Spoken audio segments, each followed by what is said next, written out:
नमस्कार दर्शक बंधु, आज हूँ शनिवार दिन नवेम्बर मास 8 तारिख। आसतु जानिबा आजर संपूर्ण खबर आउ देश दुनियार सबु बड़ खबर पर नजर पकाइबा। प्रतिदिन एमिति न्यूज वीडियो सर्वप्रथमे देखिबा पई आम चैनल टी सब्सक्राइब करिनियंतु। तेबे आसतु आजर गुरुत्वपूर्ण खबर गुड़िक उपर नजर पकाइबा। आजर प्रथम खबर रही आसुछि डबल लघुचाप 14 और 19 तारिख रे हेबा संभावना।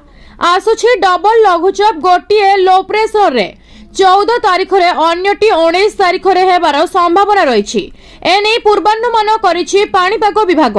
बात्या मोन्था प्रभाव रे वर्तमान पूर्व केंद्रीय एवं तत संलग्न उत्तर पूर्व बंगोपसागर रे एक घूर्णिबलय सक्रिय रही। यह 12 तारिख रे दक्षिण पूर्व बंगोपसागर रे पहुंचिबो। सेपटे टाइफून कालामा एगिर जहां फिलिपीन्स प्रभावित करिबो तार अवशिष्टांश बंगोपसागर रे अंडमान सागर अंचल को अग्रसर हेबो।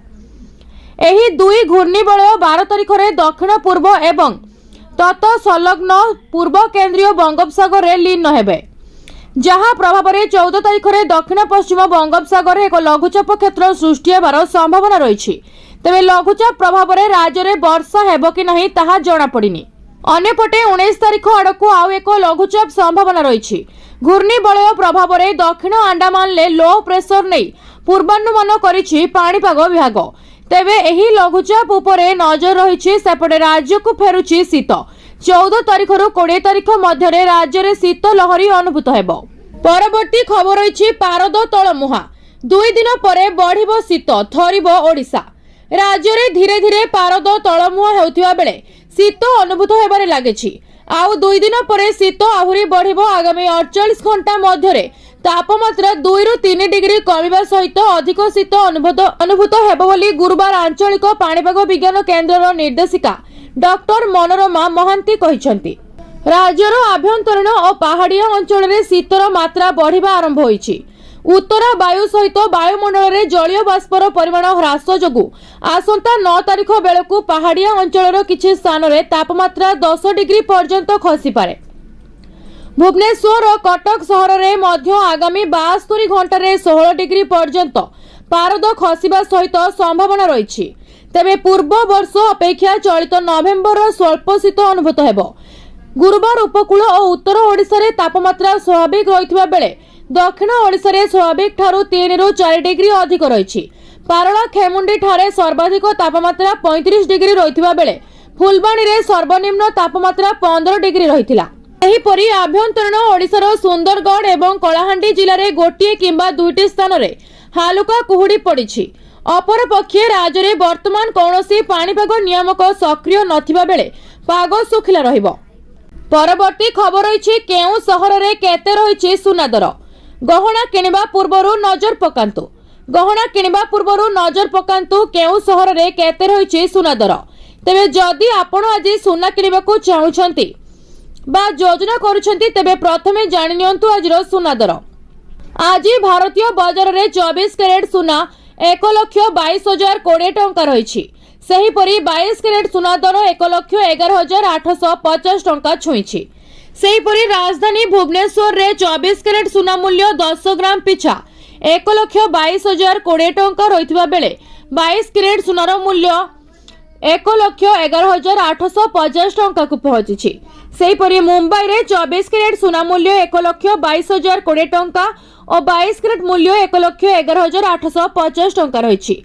नुआ दिल्ली रे 24 कैरेट सुना मूल्य 1,22,170 टंका और 22 कैरेट मूल्य 1,12,000 टंका रही।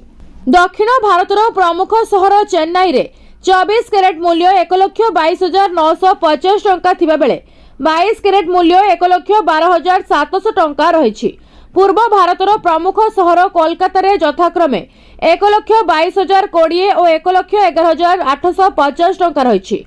अन्यपटे रूपा मूल्य किलो पिछा 1,52,500 टंका होईछि। परवर्ती खबर रही ईपीएफओ न्यू रूल। एबे पीएफ अकाउंट रो 100% टंका उठाई परिबे। नियम सरल कले सरकार। जानतु स्टेप बाय स्टेप प्रोसेस। खुशी देला ईपीएफओ। एणिकी पीएफ खातारू 100% टंका उठाई परिबे कोटी कोटी कर्मचारी। नियम सरल कले सरकार। ईपीएफओ रो प्राय 30 कोटी सब्सक्राइबर्स पाई एहा एक बहुत बड़ खुशी खबर। नियुक्ति प्राप्त व्यक्ति माने एबे सेमानकर पीएफ अकाउंट रो संपूर्ण राशि उठाई परिबे। तथापि सर्वनिम्न 25% बैलेंस रखिवार आवश्यकता रहिबो। एहार अर्थ होउछि आपण आपणकर पीएफ अकाउंट रो सहजरे 75% टंका उठाई पारिबे। केंद्र श्रम मंत्री मनसुख मांडवियाଙ୍କ अध्यक्षतारे केंद्रीय ट्रस्टी बोर्ड रो बैठक पर ईपीएफओ अनेक आश्वस्ति पदक्षेप घोषणा करिछि। आपणक ईपीएफ रो पांठी उठिबा एबे पूर्व अपेक्षा सहज हेबो। एहा एक आश्वस्ति जे आपणको 75% पांठी उठाइबा पई कोनोसी कारण देबाकू पड़िबो नाही। प्राकृतिक विपर्यय, महामारी, चाकरी हराइबा, बेकारी एवं समान परिस्थिति भली विशेष परिस्थिति रे आपण कोनोसी कारण न देई पांठी उठाई पारिबे। बैठक रे दाबी समाधान संपर्क रे मध्य निष्पत्ति निया जायछि। परवर्ती खबर रहिछि एही तारीख रु लागू हेबो अष्टम वेतन कमिशन। आसिला बड़ अपडेट। केंद्र सरकार अष्टम केंद्रीय वेतन कमिशन गठन को आनुष्ठानिक भाव में ग्रहण करिसेंति। नवेम्बर 3 तारीख रे अर्थ मंत्रालय एहार कार्यकाल एवं सदस्यों नाम उल्लेख करी एक गैजेट विज्ञप्ति जारी करिथिला। एही पदक्षेप सरकारी कर्मचारी एवं पेंशन भोगी दरमा एवं भत्ता परिवर्तन पाई आशा सृष्टि करिछि। तथापि 18 मासर सुपारिश परे वर्धित दरमा केबे मिलिबो ताहा बुझिबा गुरुत्वपूर्ण। जस्टिस रंजना प्रकाश देसाई अष्टम वेतन कमिशन अध्यक्ष हेबे। पंकज जैन को सदस्य सचिव नियुक्ति करा जायछि एवं प्रोफेसर पुलक घोष को एक अंशकालीन सदस्य भाव में नियुक्ति करा जायछि। कमिशनर दायित्व एबे आगामी 18 मास मध्य एहार सुपारिश प्रस्तुत करिबा। यार अर्थ होछि कर्मचारी नूतन दरमा 1 जनवरी 2026 रु कार्यकारी होई परिबो, किंतु समग्र प्रक्रिया रे किछि धैर्य आवश्यक हेबो। आमे जदि पूर्व धारा विचार करिबा तबे शेष थर पई कमिशन को सुपारिश प्रस्तुत एवं कार्यकारी हेबा पई प्राय 18 मास समय लागिथिला। परवर्ती खबर अछि श्रीमंदिर रे बड़ अघटन। चषमारे हिडन कैमेरा। सेवायत बेसरे गर्भगृह रे पशिले श्रद्धालु। पुणी श्रीमंदिर सुरक्षा व्यवस्था त्रुटि। पुणी हिडन कैमेरा नहीं श्रीमंदिर को प्रवेश कले भक्त। चषमारे हिडन कैमेरा लगाई भीतर को प्रवेश करथिबा जने भक्त श्रीमंदिर जगमोहनरू धरा पड़िछंती। तांको नाम भरत पांड्या एवं घर अहमदाबाद। से प्रोटोकॉल रे मंदिर भितरे प्रवेश करथिबा सूचना मिलिछि। अवकाश नीति परे जगमोहन रे दर्शन चलिथिबा समय रे भक्त भरत हिडन कैमेरा युक्त चश्मा पिंधिथिबा जणा पड़िथिला। तांको जेटीपी अटक रखी गारदरे पचरा उचरा करबा परे कार्यालय रे तांको ठारू विस्तृत तथ्य निया जायथिला।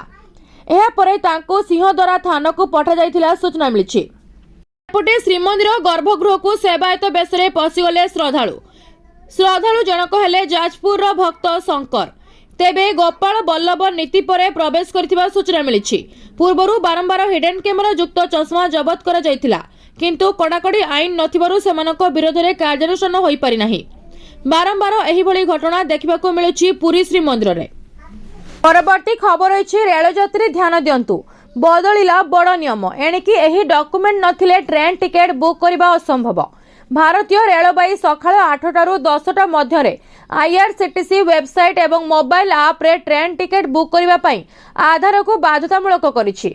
एहा ठकेई को रोकिबा एवं भीड़ यात्रा समय टिकेट सठिक लोकंक पाखरे पहुंचबा सुनिश्चित करबा पई उद्दिष्ट। सकाळर एही 2 घंटा हेउछि जेतेबेले लोकप्रिय ट्रेन गुडीकरे सीट चाहिदा अधिक थाए। लोक माने प्रायतः एकाधिक अकाउंट व्यवहार करती किंबा टिकेट बुक करबा पई स्वयंचालित सॉफ्टवेयर व्यवहार करती। एहाकू रोकिबा पई आईआरसीटीसी एही समय स्लॉट आधार जांचित व्यवहारकारी पई सीमित करिछि। जो माने सेमानकर आधार लिंक करिनांती सेमाने सकाळ 8 टारू 10 व्यतीत अन्य जेकोसी समय टिकेट बुक करि परिबे। एही नियम अक्टोबर 28 तारिख रु कार्यकारी हेउछि। पूर्वरु रेलबाई तत्काल टिकेट बुकिंग पई आधार को बाध्यतामूलक करिथिला। परवर्ती खबर अछि पीएम किसान योजना। आउ अल्प दिन मध्य 21तम किस्तीर टंका पाइबे चाषी भाई। सारा देश में चाषी माने आशा रखिथिले कि दीपावली अवसर में सेमानंकु प्रधानमंत्री किसान सम्मान निधिर 21तम किस्ती मिलिबो बोली। हेले दीपावली सरीगला सिना चाषी बैंक अकाउंट को टंका जाई पारि नाही। प्रारंभरे एही किस्ती दीपावली पूर्वरु आसिबो बोली विश्वास करा जाउथिला किंतु ए पर्यंत 2000 टंका चाषी अकाउंट रे जमा होई नाही। एहारी मध्यरे चाषी भाई मानक पई एक नूतन तथ्य हस्तगत होईछि। प्रधानमंत्री किसान योजना रे 21तम किस्ती न पाई अनेक चाषी चिंतित। एबे जानिबाकू मिलिछि जे सरकार नवेम्बर प्रथम सप्ताह रे एही राशि चाषी खाता रे जमा करि पारंती। एहार अर्थ होछि जो चाषी माने समानकर ई-केवाईसी पूर्ण करिसंती एवं जो मानकर बैंक अकाउंट आधार सहित लिंक होइछि सेमाने आगामी किछि दिन मध्यरे 2000 टंका पाई परिबे। एथरो किस्ती रे सामान्य विलंब हेउछि। एहार कारण हेउछि बिहार विधानसभा निर्वाचन जहार प्रथम एवं द्वितीय पर्याय नवेम्बर 6 एवं 11 तारिख रे अनुष्ठित हेबो। नियम अनुसार आचरण संहिता लागू हेबा परे सरकारी कोनोसी नूतन योजना प्रचलन करि परिबे नाही किंतु पूर्वरु जीवा थिबा योजना पई किस्ती जारी करि परिबे। परवर्ती खबर अछि आसिला एमानक पई खुशी खबर जाहाको मिलिनी सुभद्रा द्वितीय और तृतीय किस्ती तांको मिलिबो एथरो चतुर्थ किस्तीर 15,000 टंका। एही मानक खाता को पुणी आसिबो चलित मासरे सुभद्रा द्वितीय तृतीय और चतुर्थ किस्ती 15,000 टंका। सूचना देले उपमुख्यमंत्री प्रभाती परिड़ा। गत मार्च 31 सुधा जो महिला माने आवेदन करथिले एवं योग्य विवेचित होइथिले सेमाने ए आर्थिक सहायता गत मास अगस्त 9 तारिख दिन पाइछंती जहा सेमानको आर्थिक कारबार को सहयोग करिवो। सूचना योग्य जे सुभद्रा योजना रे 1,84,000 जन महिला प्रथम किस्ती टंका पाइछंती। सेही बळी 98,85,000 जन महिला द्वितीय और तृतीय किस्ती टंका पाइछंती एवं एथि सहित जो माने एबे पर्यंत भी सुभद्रा योजना रू टंका न पाई वंचित अछंती सेमानको चलित मासरे एकाथरे 3टी किस्तीर 15,000 टंका मिलिबो एवं जो माने सुभद्रा योजना अधीन रे प्रथम एवं द्वितीय किस्तीर टंका पाई साइछंती सेमानको केवल तृतीय और चतुर्थ किस्तीर 10,000 टंका मिलिबो। एथर बड़ घोषणा करिसेंती प्रभाती परिड़ा। तबे आपण माने हमको कमेंट करि जणांतु जे आपण सुभद्रा योजनार केतोटी किस्तीर टंका पाइछंती।